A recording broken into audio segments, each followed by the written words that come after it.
One of the few direct sequels Kurosawa would ever produce in his lifetime, Sugata Sanshiro Part 2 picks up 2 years after the events of the first film, with most of the main cast reprising their roles. From the very start of the film, we have a completely different tone from the original, as we start with an American sailor beating up a rickshaw driver, only to then be subdued by Sanshiro. This is then followed by Sanshiro being invited to participate in a match against a boxer from the United States. While he declines, he agrees to watch the match as a jujutsuka steps into the ring. What follows in this segment boils down to heavy-handed, half-hearted propaganda, something the anti-war Kurosawa was no stranger to, having previously produced The Most Beautiful. After this sequence, the real story begins as Sanshiro returns to the Shudokan, demoralized by how the jujutsu practitioners he's beaten now have to fight for money and entertainment. To complicate matters, we see the arrival of Teshin and Genzaburo Higaki, the younger siblings of the film's previous villain, Genosuke, who has since taken ill after his battle with Sanshiro. The two seek revenge for their older brother by challenging Sanshiro to a match, revealing themselves to be karateka, practitioners of their family's style of karate. The Higaki brothers provide some much-needed life in what is otherwise a very somber film, as the brothers proceed to brutalize the various students of the Shudokan.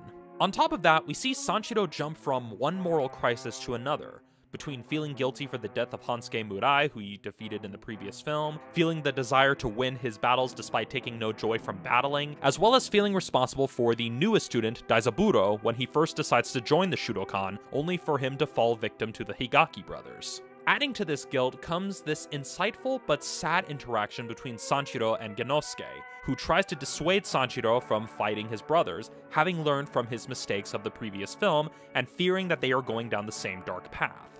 As a whole, the story feels like a loose retread of the previous film, except with the rivalry this time being between judo and karate, as well as the addition of even more government-mandated propaganda, as we have Sanshiro eventually fight and defeat the boxer from the opening moments of the film. In terms of choreography, there's not really too much to comment on. Yeah, you can still see some iconic judo movements, but there's not as much emotion behind it. Even the final battle between Teshin and Sanshiro feels kind of boring and lackluster, even retreading the downhill slide from the first film, just this time with snow rather than wind.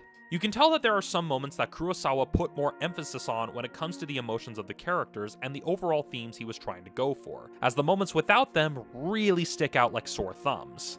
Between the two films, this is clearly the weaker one. While it does boast some interesting developments in Kurosawa's visual style, you're not really missing out on much if you pass on this film.